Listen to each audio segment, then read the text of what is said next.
चाई याला आयुर्वेदामध्ये इंद्रलुप्त असं म्हटलं जातं. याची कारणं आणि चिकित्सा आपण बघूयात. केस गळणं, टक्कल पडणं, चाई लागणं या 3 वेगवेगळ्या गोष्टी आहेत. जेव्हा आपण केस गळतात असं म्हणतो तेव्हा डोक्याच्या सगळ्या भागातनंच थोड्या थोड्या प्रमाणात केस गळत असतात. टक्कल पडणं यामध्ये केसाच्या एका भागातलेच केस हळूहळू जायला लागतात.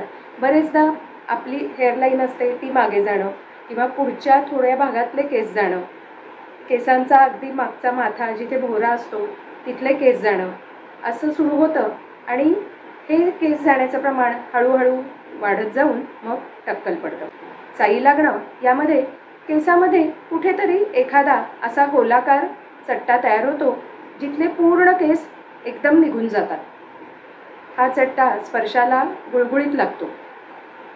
बरेचदा भुवई, मिशी, दाढी या ठिकाणी सुद्धा असे केस गेलेले चट्टे किंवा केस गेलेला गोलाकार व्रण आपल्याला दिसतो. याला चाई लागणं असं म्हटलं जातं.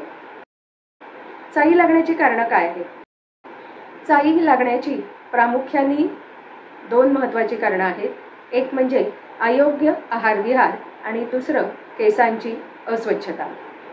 चाई लागण्यामध्ये आपल्याला त्रिदोषांचं असंतुलन झालेलं दिसतं आणि जे आयुर्वेदात सप्तधातू वर्णन केले आहेत त्यापैकी रस, रक्त आणि अस्थि ह्या धातूंचं पोषण नीट झालेलं नसतं. याचबरोबर त्वचेतलं जे भ्राजक पित्त आहे त्याची दृष्टी असते. यामुळे तुमचा आहारविहार जर योग्य नसेल आणि त्यामुळे त्रिदोषांचं असंतुलन झालं तर चाई लागते. दुसरं महत्त्वाचं कारण म्हणजे केसांची अस्वच्छता. घाम खूप प्रमाणात असेल, उन्हाळ्यामध्ये जेव्हा खूप प्रमाणात घाम येतो किंवा काही जणांना मुळातच खूप घाम असतो, अशा वेळेला हा घाम जर केसातच साठला गेला, त्याची स्वच्छता वेळच्या वेळेला झाली नाही तर चाई लागते. आंघोळ केल्यानंतर तशाच ओल्या केसांनी जर बाहेर वावरलं तर त्या केसांमध्ये धूळ, घाम हे सगळं साठून ती जर स्वच्छता वेळच्या वेळेला केली गेली नाही तर चाई लागते.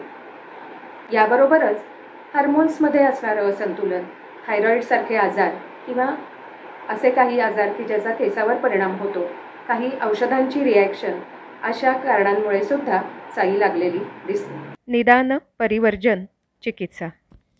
चाईची चिकित्सा करत असताना आयुर्वेदानुसार त्रिदोषांचं असंतुलन हे कारण असल्यामुळे आपल्याला योग्य पोषक आणि आपल्या रसरक्त अस्थि धातूंची दृष्टी कमी करेल असा आहार घ्यायला हवा. केसांमधील धूळ, घाम निघून जाईल अशा पद्धतीने केस चोळून स्वच्छ धुवावेत. ओले केस तसेच न वाळवता केसाला टॉवेल गुंडाळून ते व्यवस्थित कोरडे करावेत.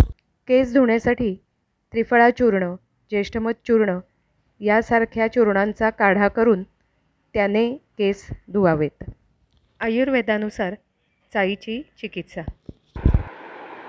स्थानिक उपचार करत असताना जिथे चाई लागली असेल अशा ठिकाणी दंती बीज, गुंजाचा पाला आणि गुंजेचं बीज, कण्हेरीच्या मुळ्या या सगळ्यांचा उगाळून लेप केला जातो. हे लेप लावत असताना काही गोष्टी आपल्याला नीट काळजीपूर्वक कराव्या लागतात. पहिली गोष्ट म्हणजे जिथे चाई पडली आहे तेवढ्याच भागापुरता हा लेप लावला गेला पाहिजे. हा लेप जास्ती वेळ तिथे ठेवायचा नाही. 10 ते 15 मिनिटं ठेवून त्यानंतर हा लेप पुसून टाकावा. हा लेप जिथे लावला जातो त्या ठिकाणी केस पुन्हा उगवत असल्यामुळे तिथे सुरुवातीला लालसर रंगाचं पुरळ येतं. हे पुरळ आल्यानंतर तिथे केस उगवण्याची प्रक्रिया सुरू होते.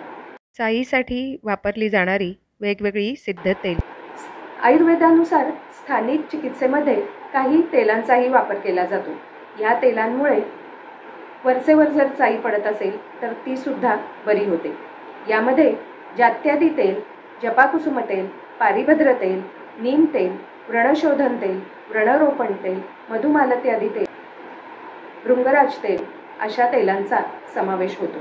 चाईचं जर प्रमाण खूप जास्ती असेल आणि वरचेवर चाई होत असेल तर आयुर्वेदानुसार रक्तमोक्षण ही चिकित्सासुद्धा केली जाते. रक्तमोक्षणामध्ये जिथे चाई पडली असेल अशा ठिकाणी जलौका म्हणजे जळू लावली जाते आणि ती लावून तिथलं रक्तशोधन, रक्तशुद्धी केली जाते. आपण साईची चिकित्सा बघत असताना जे काही स्थानिक लेप बघितले किंवा जडू लावून रक्तमोक्षण ही चिकित्सा बघितली, ह्या चिकित्सा तज्ज्ञ वैद्यांच्या सल्ल्याने कराव्यात, त्यांच्या निरीक्षणाखाली कराव्यात. निरोगी राहण्यासाठी आयुर्वेदात सांगितलेल्या आहारविहारांचं पालन करा. Follow Ayurveda, stay healthy.